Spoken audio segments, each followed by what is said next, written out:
In the vast, mechanized chaos of the Second World War, where armies moved like continents of steel, could the desperate act of a single man alter the fate of hundreds of thousands? Could a solitary soldier, armed with little more than courage and a satchel of explosives, bend the very arc of a campaign? This is not a story of a grand offensive or a famous general's gambit. This is the story of when a single soldier sabotaged a key bridge and how the 72-hour delay he created saved an entire army. The setting: the sun-baked, rolling hills of central Italy. The date: June 3, 1944. After the brutal stalemate at Monte Cassino, the Allied advance north towards Rome was finally gaining momentum. But for the men of the German 10th Army, retreat was now the only order.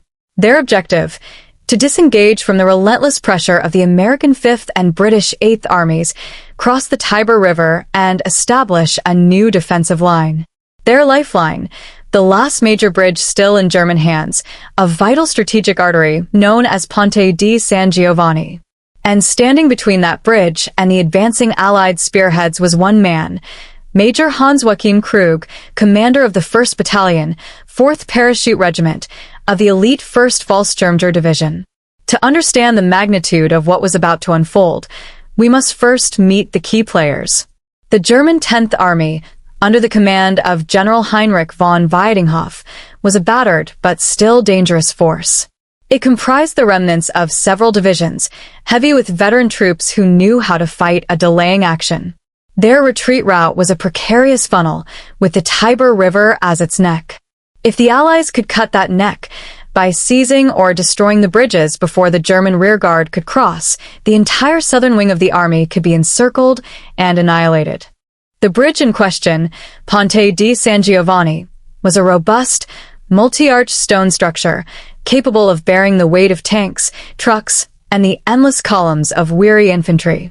For General von Weidinghoff, it was the final exit door. For Allied commanders like General Mark Clark, it was the ultimate prize, the capture of which could deliver a knockout blow to German forces in Italy.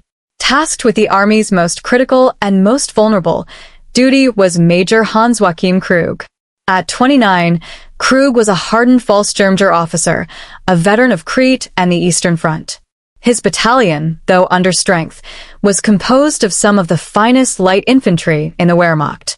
Their orders were simple in conception, Herculean in execution: hold the bridgehead south of the Tiber at all costs until the last formation of the 10th Army had crossed. Then and only then destroy the bridge. The timing had to be perfect. Blow it too early, and you trap your own comrades. Blow it too late, and you gift the Allies an open highway into the German rear. The weather was clear and hot. The roads, choked with dust and the detritus of a retreating army, were a navigator's nightmare. And bearing down on Krug's position from the south were elements of the U.S. 1st Armored Division, old Ironsides, their Shermans grinding forward, seeking the decisive breakthrough. The stage was set for a classic rearguard action. But no one could have predicted the form it would ultimately take. By the morning of June 3rd, the crisis was entering its most acute phase.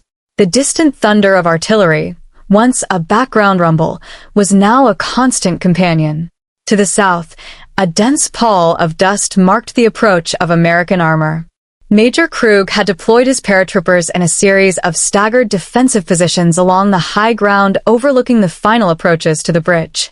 They had a handful of anti-tank guns, long, slender 75mm PaK-40s, and a few mortars. Against a full armored combat command, it was a scant defense. Their true weapon was time. Krug established his command post in a stone farmhouse barely 800 meters from the bridge itself. From here, he could watch the endless procession crossing the Tiber. It was a somber spectacle. Horse-drawn carts laden with wounded, trudging columns of infantry with hollow eyes, the occasional self-propelled gun or MK for tank clattering across the ancient stones. Every minute, every second was precious. Radio reports from his forward outposts grew more urgent. American reconnaissance elements sighted at coordinates, enemy patrols probing forward defenses. By 1400 hours, the first serious contact was made. A platoon of Fallschirmjäger, dug in along a creek line, engaged advancing elements of the U.S. 14th Armored Infantry Battalion. The crack of M1 Garand's and the staccato burst of MG-42 machine guns echoed across the valley. The Americans, cautious but determined, began to deploy. Soon, the sharper bark of a Sherman 75mm gun joined the chorus. Krug's anti-tank team scored a lucky hit, disabling a lead Sherman and temporarily stalling the advance. But it was a temporary reprieve. The Americans were learning the strength and, more importantly, the limits of his position. As dusk settled on June 3rd, the situation grew more desperate. The main body of the 10th Army was still crossing.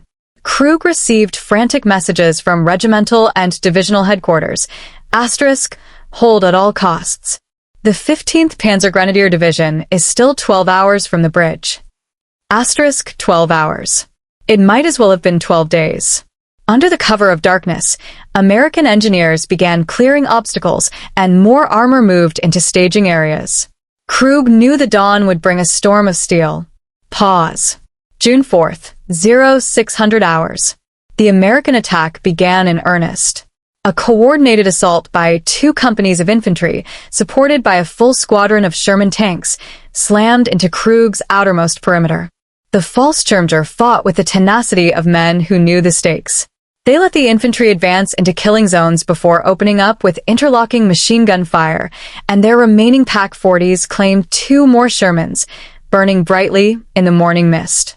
But for every American tank knocked out, 2 seemed to take its place. The German lines were bending, compressed ever closer to the river. By midday, Krug's battalion was compressed into a shrinking perimeter less than a kilometer deep. American artillery forward observers had zeroed in on the bridge approach itself. Shells began to walk their way up the road, causing panic among the still crossing support units. A direct hit on an ammunition truck created a fireball that could be seen for miles. The bridge, miraculously, remained intact, but it was now under direct observed fire. The orderly retreat threatened to dissolve into a bloody rout on the riverbanks. It was at this moment, with the American spearheads less than 500 yards from his command post, that Major Krug made a fateful decision. The official orders said to hold until the last unit crossed. But he could see that holding the perimeter for the several more hours needed was now a physical impossibility.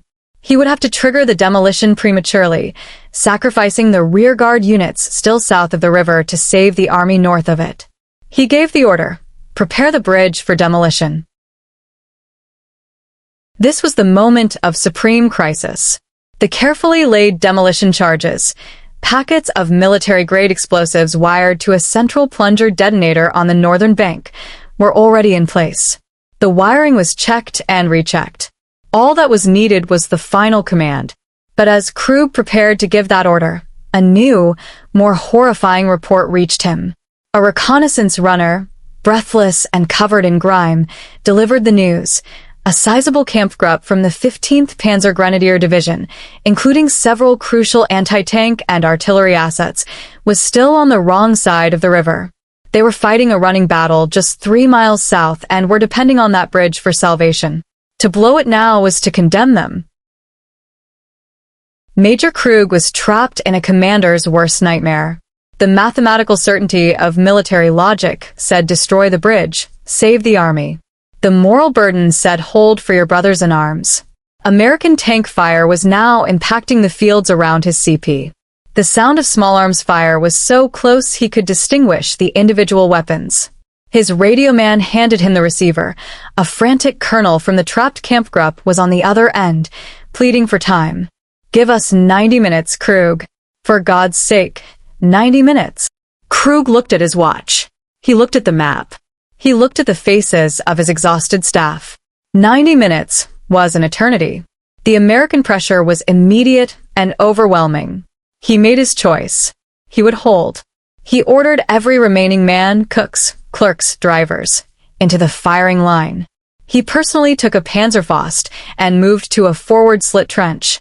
The battalion would make its final stand not as rearguard, but as a sacrificial bulwark. What followed was 60 minutes of pure, unadulterated hell. The American commander, sensing the German line was at its breaking point, committed his reserve. Fresh waves of infantry, supported by tanks now firing at point-blank range, overran the first line of German foxholes. The Fallschirmjäger fell back, fighting for every ditch, every stone wall. Casualties mounted horrifically. The air grew thick with the smells of cordite, blood, and burning diesel. The deafening roar of battle was so complete it became a singular, oppressive noise. By 16:30 hours, it was over. The last cohesive German defense south of the bridge had collapsed. American troops were on the riverbank, using the embankment for cover, starting to bring direct machine gun and bazooka fire onto the bridge itself. From his position, Krug could see the lead elements of the Panzergrenadier Kampfgruppe finally breaking into the open, their vehicles racing flat out toward the river, pursued by American tank fire. They were so close. But the Americans were closer.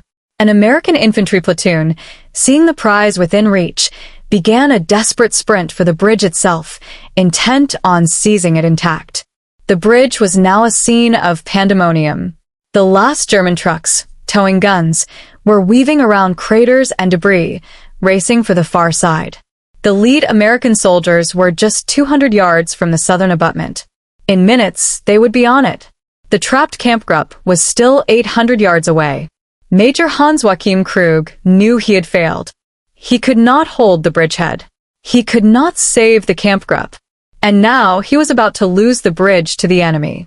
The entire purpose of his battalion's sacrifice was on the verge of being rendered meaningless.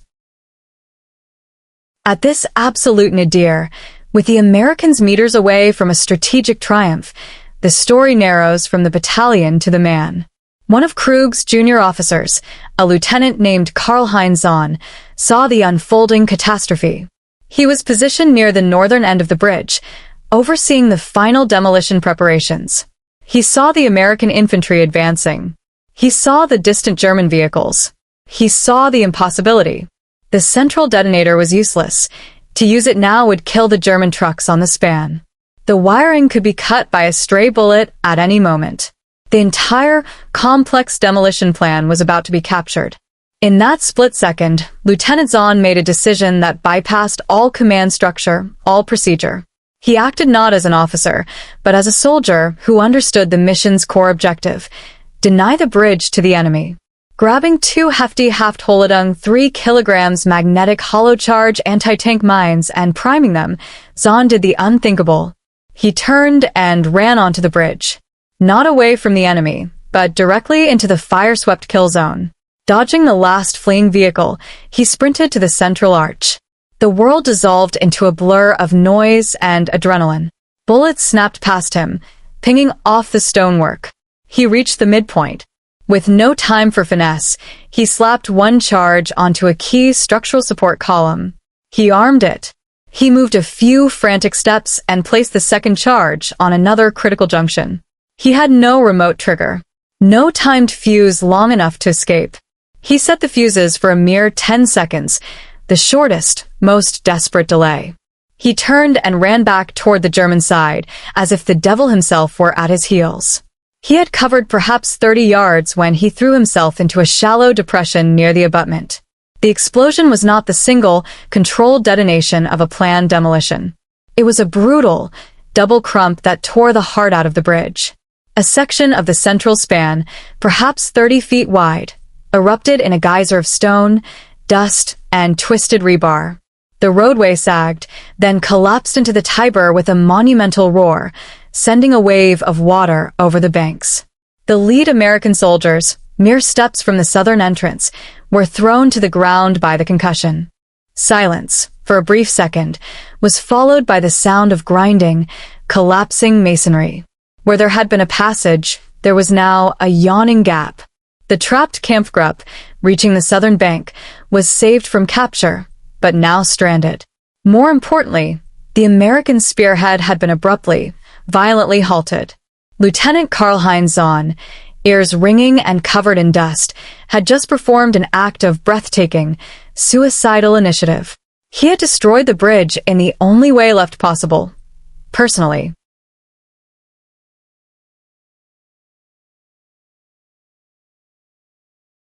The immediate aftermath was a tableau of stunned relief on one side and frustrated fury on the other. The Ponte di San Giovanni was irreparably broken. The trapped kampfgruppe, now joined by the survivors of Krug's battalion who swam or found boats, would fight on as infantry, but the armored core of the 10th Army was secure.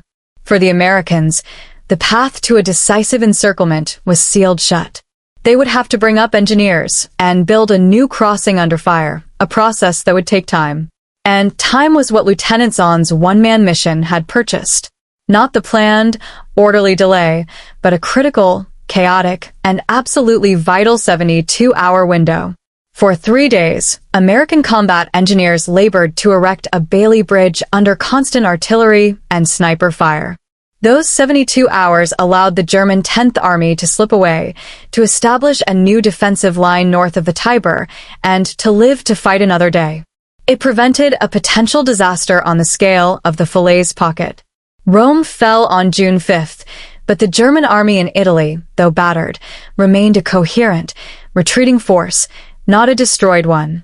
The human cost was severe.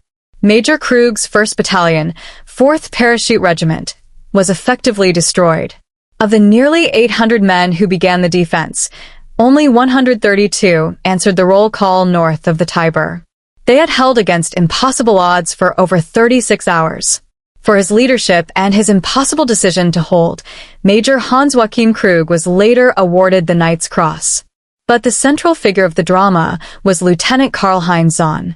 His spontaneous, heroic act of sabotage was the pivotal moment that translated his battalion's sacrifice into strategic gain. He was personally decorated by General von Weidenhoff and recommended for the Knight's Cross as well, though the formal award was lost in the chaos of the continuing retreat. Historically, his action stands as a testament to the profound impact a single individual can have on the tide of war. He was the embodiment of the Fallschirmjäger ethos. Never give up, improvise, overcome. The bridge's destruction did not win the campaign for Germany, but it unquestionably saved an army from annihilation, prolonging the bitter Italian campaign for many more months. The story of Ponte di San Giovanni is one of duty, sacrifice, and the split-second decision that echoes through history.